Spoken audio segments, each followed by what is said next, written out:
To the June edition of Extension Hot Topics. My name is Jeff Shorgen. And then I've got Courtney, if you want to introduce yourself. Hi, Courtney Schmidt, Ag and Natural Resources Educator. We are happy to bring Bob Bruner from campus, a campus specialist, with us today. As always, we enjoy doing these hot topics to expose the great work that specialists do in the world of extension. This is our last hot topics for this season, but don't worry, we have a brand new lineup for next season, which will be the same time on Thursdays. So we'll get that flyer out to you folks. You do not have to re-register. Um, but again, this is just one of our fun topics where we get to, talk about different things, and we'll share our YouTube page. All of these are recorded. So if you find some good information and need to rewatch it, you can have that. But I'm not going to take any more time. We've got Bob Bruner today from campus. He's our extension specialist for invasive species. Bob, the floor is yours. We'll kind of monitor the chat box for questions and we'll be good to go. All right, so good afternoon, I guess, at this time, everybody. My name is Bob Bruner. Like Jeff said, I am the exotic forest pest educator with the Department of Entomology on campus. A lot of you, I recognize a lot of names here, so I know a lot of you have seen my talks before, and I'm always happy to talk to you again. Before we get started on the topic that's right in front of us, Jeff asked me to mention at least a little bit on poison hemlock, and that's a really, really great idea because this is the time of year where poison hemlock really starts to make an appearance. Now, I am not a super good specialist in poison hemlock, but I can give you a few good pointers to at least identify it. First off, I want to say that poison hemlock is aptly named. It is an extremely toxic plant, but it is only toxic if ingested. It's a little hard to get a human sick with it. This is the same hemlock that was used to kill the famous Socrates a few thousand years ago. Mostly, we're concerned with livestock getting a hold of it because it is very commonly found along pasture fence lines and similar places. What you can do to identify it is fairly easy. So I often see poison hemlock and I think that it looks like Queen Anne's lace or wild carrot. It has a shoot that comes up and it forms this umbrella-like floret that kind of spreads fairly widely with these very pretty little white flowers. Queen Anne's lace looks extremely similar to that. However, one of the easiest ways you could tell it from that is time of year. Wild carrot or Queen Anne's lace is later in the summer. It's not up yet. Poison hemlock is the only plant really that's going to look like that. That's going to be along fence lines and kind of those edges of habitats. That's going to be steadily growing. The other thing you can do as well is that the stem of poison hemlock is going to have purple spotting on it. Oftentimes, a good portion of the stem will be purple, starting from like the ground and moving up the stem's length. You'll want to be very careful when you choose to remove it, even though it is toxic only in ingestion. We want to make sure that you don't accidentally transfer something from your hand. So please always wear gloves to use that. And I want to strongly suggest you check out some of the resources we have at Purdue to learn a little more about some of the management tactics for it. I would tell you some of the herbicides we can use on it. I don't remember off the top of my head, so I apologize for that. But you can always feel free to email me questions. I am going to get a program on it up soon on my YouTube channel. All right, so getting to the topic at hand, Asian jumping worm. This one has been getting a lot of attention recently. I started working with Asian jumping worm about 4 years ago now, and during that time, this pest has only grown in its visibility, and I think that it's probably spreading pretty widely. I'm working on trying to secure some funding and other materials to be able to do some more serious research on this so we can ask a few harder questions and get some better answers for everyone. But I'm going to share what we have right now. And I'm going to do it a little quickly because there's a lot to go over here. If you have questions, put them in the chat. And I usually try to answer them as I go, so don't be afraid. So, what is the Asian jumping worm? This is actually a little bit of a deceptive question because most people assume that all worms are made equal, and that is simply not true. So, Asian jumping worm is an annelid, which is a segmented worm, just like the earthworms that you're familiar with that come out in the rain or maybe you use as bait in fishing. This is not a single species, but a complex of species. It's a group that oftentimes the species will change over what region you're in. In Indiana, we most commonly see uh, Amynthus agrestis, which we identify at the Purdue Plant and Pest Laboratory. But there are a couple others. There's another Amynthus species, and there's also a species called Metaphyre hilgendorfi that you can also find sometimes. To you, it's not really going to make a huge difference because ecologically speaking, they all do the same thing. And I'm going to get into that a little bit more, obviously, just in a second. Now, we believe that this group of worms has been present in the continental US for probably over 100 years now, because some greenhouses do keep some records, and some of them have been around for an exceptionally long time. And we can find records of people having found Asian jumping worm in potted plants that far back. The reason they're spreading now could be a lot of different reasons, which is why we need more research on it. But I think the easiest answer would be we share a lot of materials now. We're a more connected culture, especially when it comes to gardeners. We have community gardens, we help each other out. And unfortunately, this invasive kind of takes advantage of our better angels, and that the ways we help each other also help this spread. Now, the reason we're concerned is that the feeding activity it does, while very similar to all the other worms you know, does tend to damage soil structure. And I'm going to show you a little bit of that in just a second. But we also want to make sure that we understand the difference between what we would refer to as a native earthworm.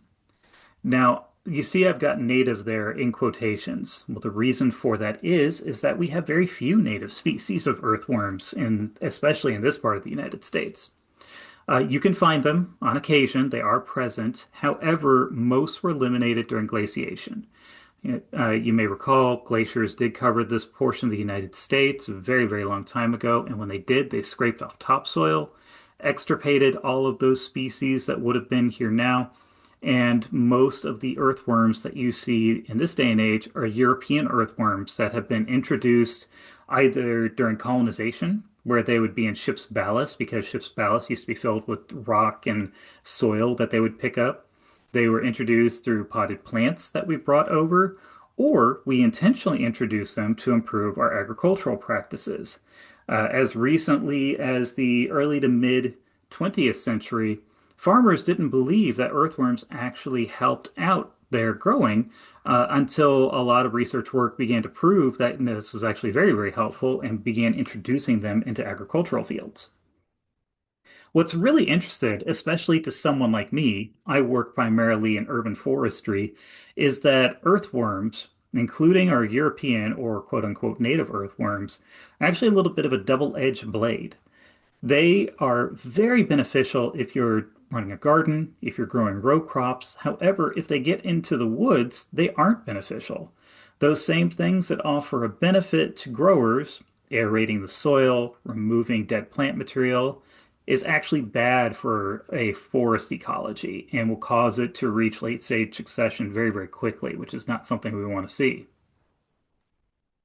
Now, a little on the ecology of that earthworm, what they do that provides that benefit and how they operate. It's important to understand this so we can tell the difference between them and the Asian jumping worm that doesn't provide these benefits.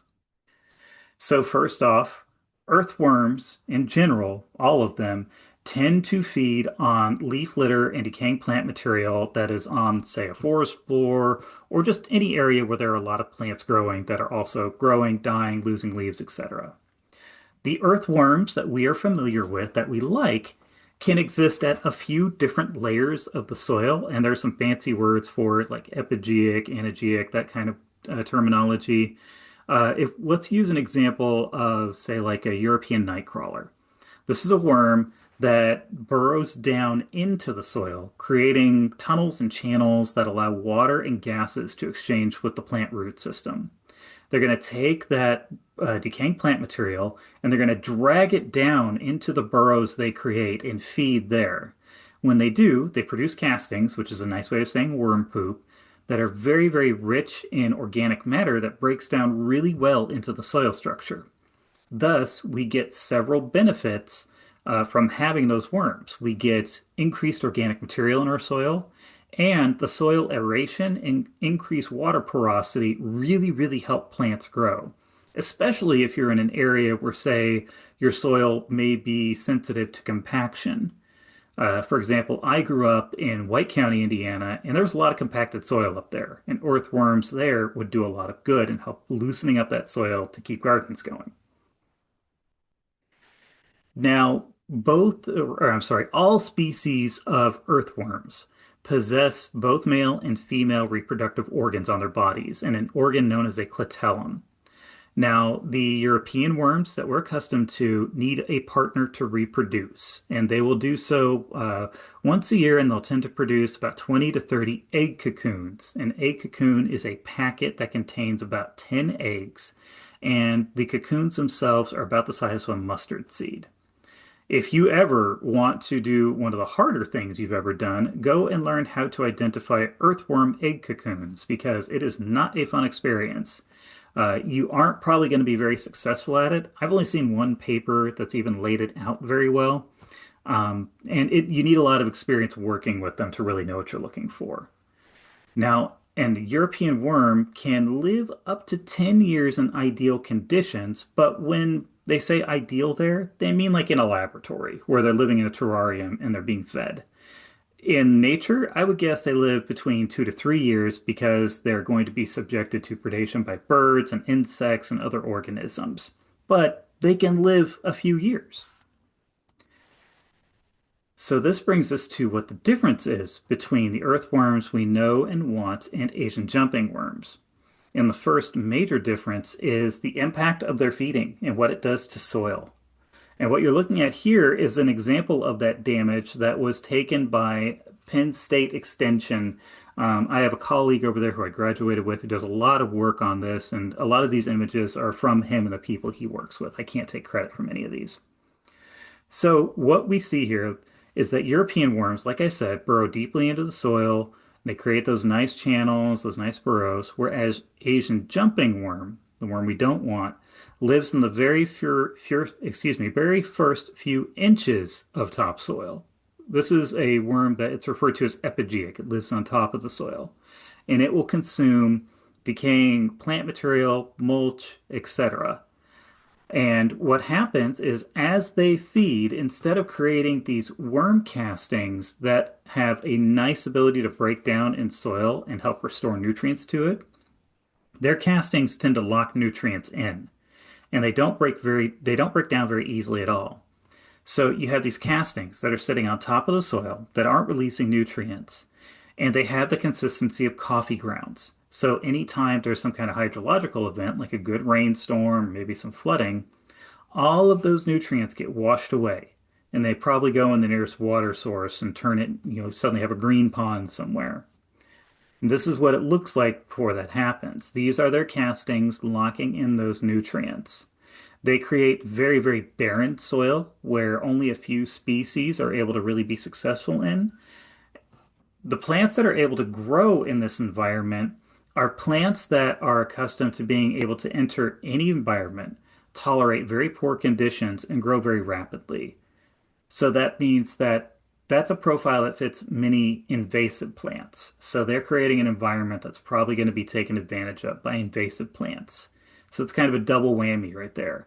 Not only do you lose the ability to grow the things you want to grow as effectively, you're also more open to potentially getting a lot of things you don't want.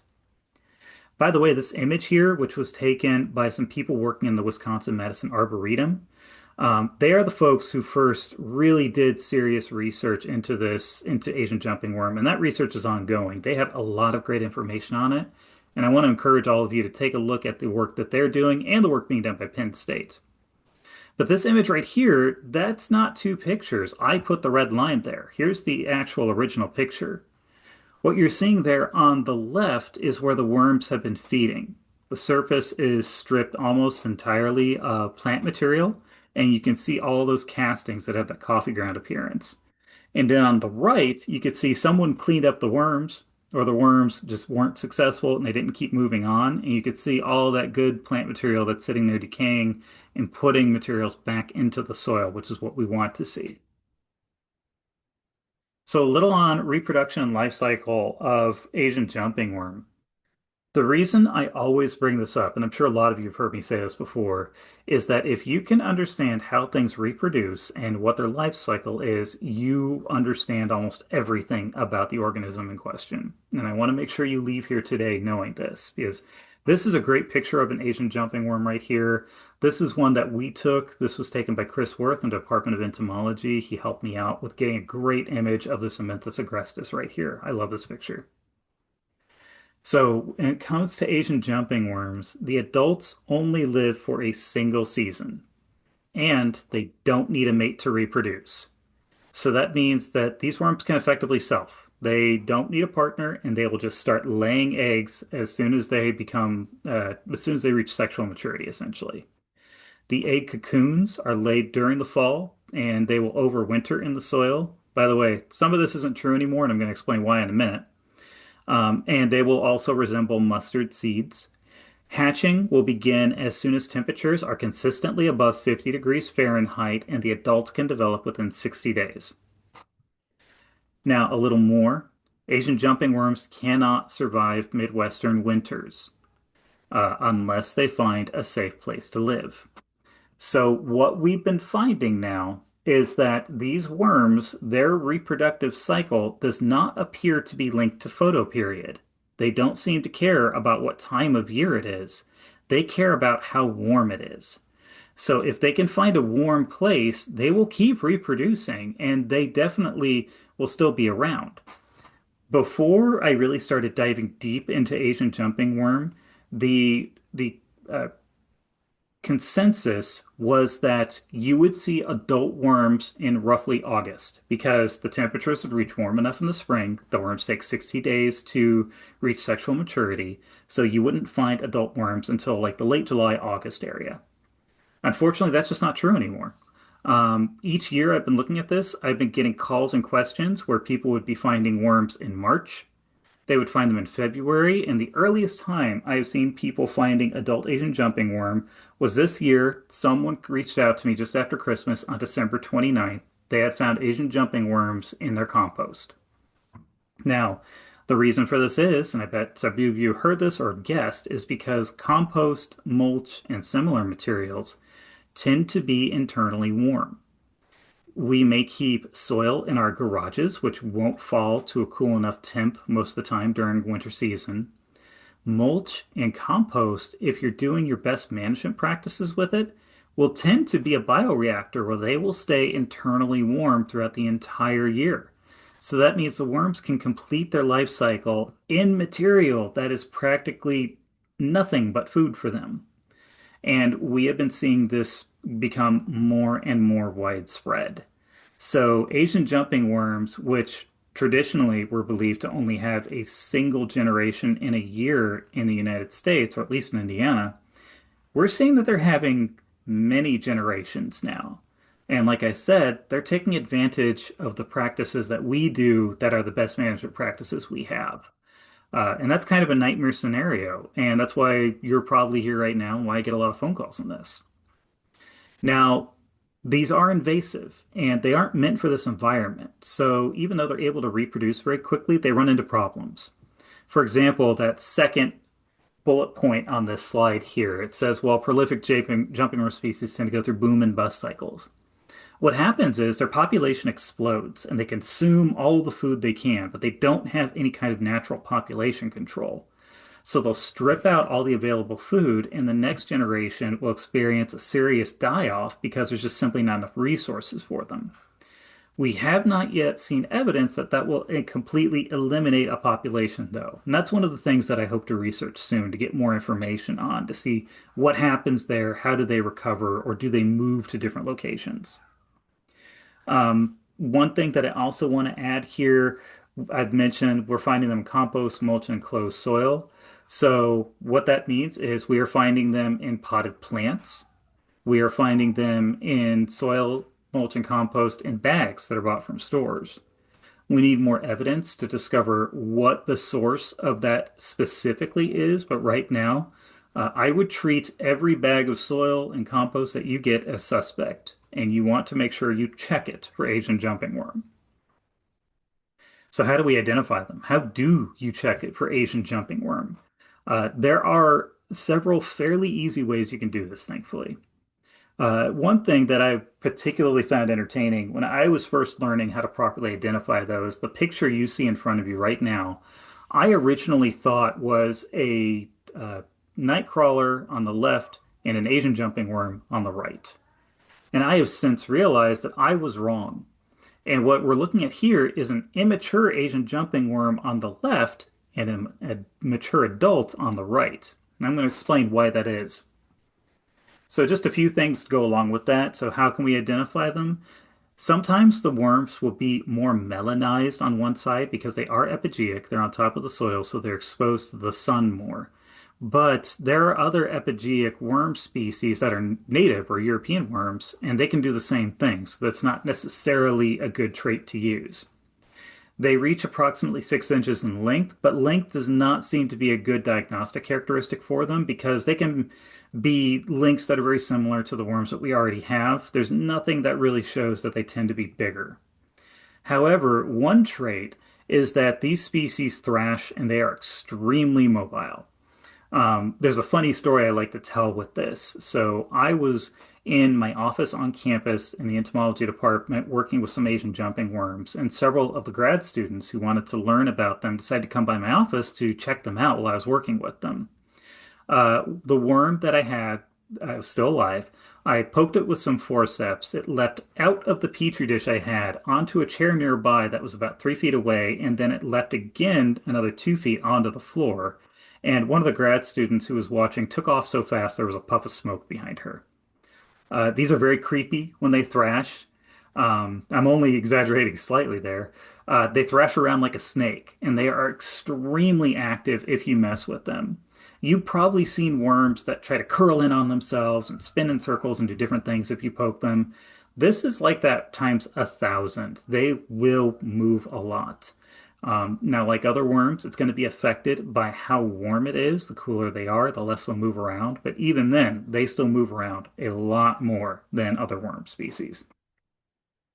The best method of identifying them, though, has consistently been the position and structure of the clitellum, that organ I mentioned earlier that houses their reproductive organs. So let's go back to that picture I was just telling you about. What we're looking at here, let's use the image on the right because this really illustrates it. The clitellum on an Asian jumping worm tends to look like one solid segment that's much larger than all the others.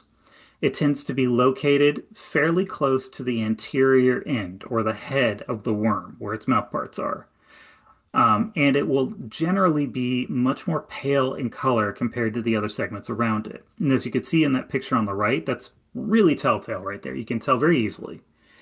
The picture on the left, if the worm is immature, all of those features will be there except that the clitellum will have segmentation in it, so it will look like several segments again. It will be slightly paler than the rest of the worm, but it will still be positioned fairly close to the head. That one took a lot for me to be able to learn it because that I was mistaking them for European worms, and thankfully I've been able to nail that one down. Now, the way you could tell the difference between them and a European worm is that on a European worm, the clitellum tends to be saddle shaped and it does not wrap fully around the body. So you're going to see this kind of funny cuff that goes around a portion of their body, and it is located roughly at the midpoint of their length. The Asian jumping worm, like I said, that is the clitellum is closer to the head, and it will fully encircle the body. So that makes a very, very easy way to tell them apart. Though most of the time, the people who have had questions and brought them to me, they're able to identify them pretty quickly just by the amount of movement these worms do. All right, so yeah, here kind of just talking over what I just went through. So there is another trait that you can use. This one is very, very difficult. It's very consistent, but it's very difficult to use. And it really only works if you have a hand lens or a dissecting microscope and you have a worm that's willing to work with you because that can be really challenging. So all annelids All segmented worms use tiny hairs or bristles that are called setae to be able to grip the soil and move around. The European worms that we have in Indiana have 8 setae per segment, and they are arranged in a very particular form that it makes a diagnostic character of being able to tell what species you're looking at. However, Asian jumping worms have 40 setae per segment that wrap fully around each segment. And it's wild if you ever get the chance to see it up close because they will exert them out of their body as they move around. And they just, all you see are these little pores that circle each segment until they choose to move, which is why it can be really challenging to use that as identification because you need a live Asian jumping worm and they don't stand still for anything. It was very challenging to nail that one down, but it also is really fun if you can identify it. Now, the picture that I'm showing you right now, if you look closely at it, where I've got those little blue lines coming down, if you look real close, you can see the pores where the setae come out and grip around them. This is why Asian jumping worms are able to move around so effectively because they have so many, I guess, for lack of a better term, points of articulation where they can grab onto whatever substrate they're in to be able to push off of. All right, how do we prevent this? How do we stop this from happening? I wish I had better news for you. We need more research. I'm hoping to get that done because unfortunately there are a few problems with this. First off, the DNR can't do anything to mitigate them because Asian jumping worms are not regulated organisms. That means that there are no recommended practices that are legally enforceable. There are no pesticides that you can apply to them. Please don't create a homebrew pesticide to try to manage these. It will go wrong almost every time. And most likely, the EPA is not going to approve any pesticide anytime soon. I wouldn't rely on that. I've seen people try to offer up a lot of different homebrew solutions, which, quite frankly, are kind of frightening from my point of view. I've heard people dumping them in a bucket of Pine Sol will kill them. Yeah, it sure will. I've heard people using a mix of a variety of chemicals, including turpentine, to kill them and spreading it on their lawn. Do not spread anything like that on your lawn. It will hurt you as much as it will hurt anything else. I've heard people using fire, literally a flamethrower, to kill the worms because the worms are epigeic and they tend to congregate together. So you'll see a mass of worms on the forest floor, and they will use a flamethrower to kill them. While interesting, don't do that. But if you do, send me a video because I'd love to see it. And there is another method that's referred to as a worm shocker. About I would say 15, 20 years ago, you would find advertised a worm shocker that was intended to make it easier to gather worms to use as bait, where you would stick two metal prongs into the ground that a current would pass through that will shock the worms out of the ground, kind of just the same way a fish shocker works. However, there's a problem with that. If you are standing on the ground that you put a cathode and anode in and then you pass a charge between them, you are also a part of the circuit and you will get shocked too. And these devices were actually outlawed because they were very dangerous and they hurt some people. I was actually curious to see if I could find an old one being sold. So I went on eBay and I discovered that people were actually just selling these to be used for that purpose. And they were making homemade versions of them and selling them as something for fishing. Um, this is extremely frightening. And you can even see here, if you look closely, that this person had already sold 175 of these. And I can't state just how dangerous that is, especially if you have something like a pacemaker. Don't ever use these. These are not safe. That is not a good way to try to collect worms or get rid of them. Let's go over a little bit, though, some of the methods of entry, because it's going to explain a little bit where they're coming in and what you can do to try to prevent their movement. So these worms, like I said, they're unregulated. You can actually find them being legally sold, and they have several different names you can find them under. I listed a few here, like Alabama jumper, crazy worm, snake worm, and wood eel, amongst others. You will find them sold in bait shops. Vermiculture businesses will sell them. Some of them will even tell you that the worms are considered invasive, but they felt like the worms offered enough benefit to be useful.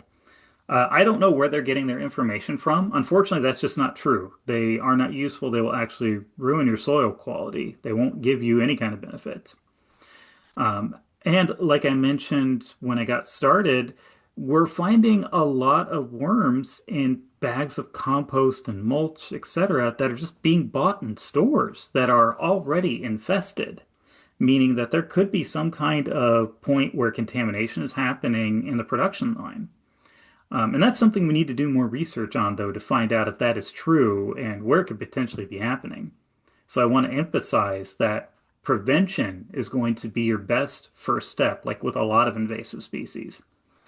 A lot of those reports have been coming from a few different things. I'm getting a little ahead of myself. I apologize. So, first off, with prevention, when you are transplanting a live plant, first off, consider using bare rootstock if you can. Now, obviously, that's not going to work with everything. I plant tomato transplants just like everybody else, but what you can do is you can repot the plant. These worms are not interested in healthy growing plant tissue. They want the stuff that's already fallen off that's sitting on the surface. So if you get a pot full of worms and a plant that you want to keep, rinse off the root system, and put the contaminated soil to sit in the sun for a while. If you leave it sitting in the sun until it reaches internally about 105 degrees Fahrenheit, which on a day like today is very easy, you will kill the worms and their eggs, and then you can go ahead and safely compost them. If you do want to try to compost them, I'd probably leave them out there for a day or two just to guarantee that it's remained very warm for long enough. Um, but you should be safe. These worms don't have any kind of transmittable disease. There's no cryptic portion of their life cycle to worry about there. You also want to make sure that you avoid transporting soil compost or mulch that you don't trust to your property. I can't emphasize that enough. There are so many community gardens right now that I've been contacted by because they have gotten infestations of jumping worms because they share their soil, they share the compost, and people just being good neighbors are bringing contaminated materials to those gardens. And it's a real shame, but that's something we need to watch for now. Now, most of the reports at the time that I wrote this were coming from compost. I wrote that probably 2 years ago. Since then, I have been noticing that I'm getting more and more reports of people finding them in bagged materials that they bought from the store. So you are going to want to watch what you're buying from stores now. If you buy something, go ahead and just fully enclose it, wrap it up in a tarp, make sure the worms can't get out, and put it out in the sun for a couple of days just to kill them. Even if you don't see any sign of them, I would still err on the side of caution to make sure that you aren't going to run into a problem there. Now, I've also gotten quite a few reports from landscaping professionals throughout central and southern Indiana. I've gotten a few reports in northern Indiana. They are finding them in different locations, and thankfully they're being good in reporting them to me. And I kind of mentioned this earlier. If you are doing any kind of mulch or composting yourself on your own, be mindful of what you are adding to your compost because if you're doing it right, it's staying internally warm throughout the winter, which means it's become a great place for Asian jumping worm to develop. So be very mindful of what you're putting in. Now, detection of these worms, I've shifted my opinions on this a little bit. I'm going to go over that just so everything is clear. These worms, like I said, are epigeic. They are on top of the soil and they tend to group together en masse. So you could be walking out in the woods right by your home and you will just find a nasty looking mass of worms right on top of the soil. Not a pleasant sight, but it does make them easy to find if they're out in nature like that. A lot of times, though, people have reported finding them in compost or in potted plants. And that means that they don't need to stay on top of the soil, then they already have their food all around them. Like a commercial potting medium is probably rich in a lot of organic materials that have been artificially added into it. And compost is just a mix of organic materials that they're going to want. So they may not necessarily stay at the surface. Again, I want to do some research on that to see how right that is. The easiest thing you can do is just look for soil that resembles coffee grounds. That means the worms have been present and they have been feeding. It's going to have a granulate appearance. It's going to be drier, harder. It won't break up very easily, but it is a guaranteed way you're going to identify those worms. Now, another way to detect them, this was put out by the Wisconsin Arboretum, is to use the mustard test. You can mix 1/3 cup of ground hot mustard seed into 1 gallon of water, and then pour about half of that amount over a 1 square foot area to check for worms. What this will do is it will irritate the skin of all of the worms in the area and force them to the surface, not just Asian jumping worms. However, given that these worms are epigeic and given that the stuff that they do to soil, I really don't feel like the mustard test is going to be as effective as just maybe digging into the soil a little bit and checking for yourself because they should be that close to the surface. I also want to make sure that it's exceedingly clear. This is not a way to drive worms away. This is not a management tactic. This is just a method used to detect them and one that you may really not need to use. So please be mindful of that. Some people have heard about the mustard test and they've misunderstood thinking it's a way to repel the worms. It is not. You are not going to be able to produce enough of this stuff in a big enough concentration to keep worms away from your property without doing some very serious damage to your soil all on its own. All right, eradication. A little bit of information on this. Like I said, there are no chemical treatments that have been labeled for Asian jumping worm. Please don't use home brews. They are risky.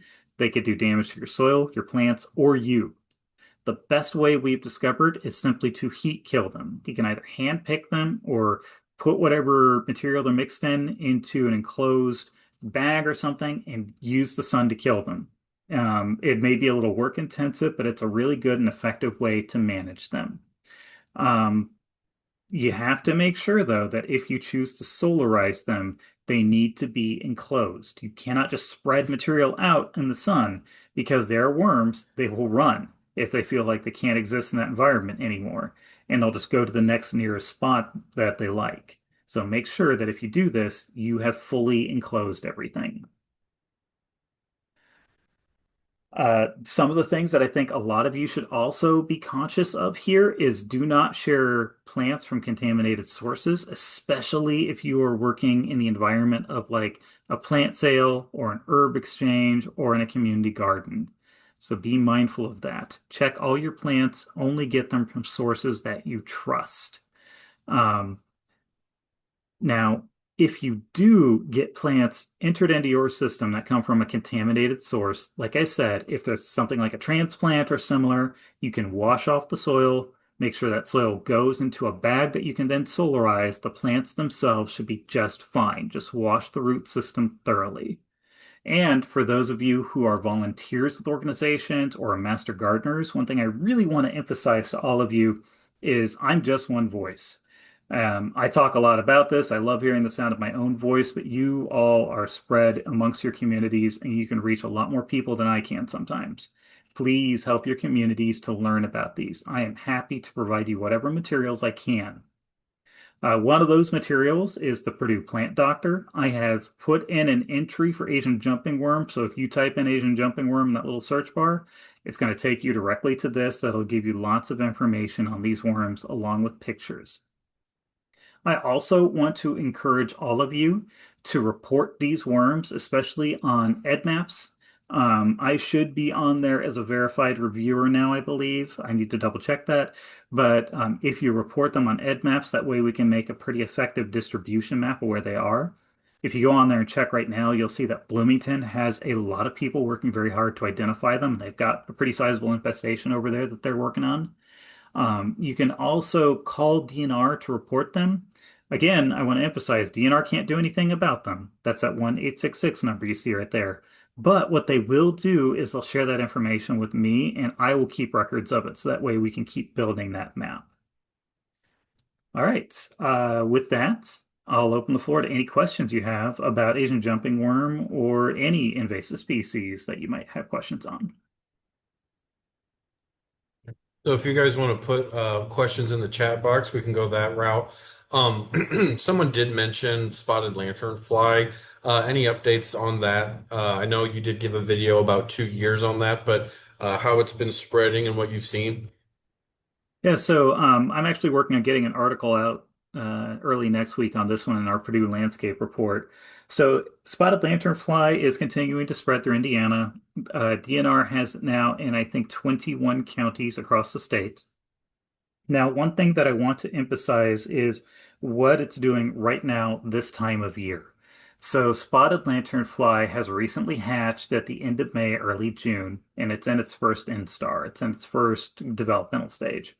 They're going to look like tiny little black and white polka dot bugs that are going to be on Tree of Heaven, usually alongside railroad tracks because they spread very easily that way. And they're going to stay on Tree of Heaven, feeding on that because that's their primary host in their native range.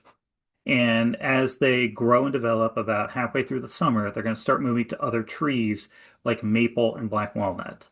So, what I want to emphasize to all of you is to be mindful of if you live in a community that has railroad tracks, and let's face it, we're in Indiana, every community has railroad tracks. Uh, Check to see if you have Tree of Heaven nearby it. And if so, you stand a very, very good chance of getting spotted lanternfly. So you're going to want to see if any Tree of Heaven has an infestation. You may not be able to get close to railroad tracks to check it due to local ordinances and other laws. So you're going to want to start monitoring your maple, your black walnut, and similar trees to see if they begin to spread that way. DNR has been working to try to control these insects, but honestly, the infestation is getting pretty large now, and we're going to have to start asking people to treat them themselves.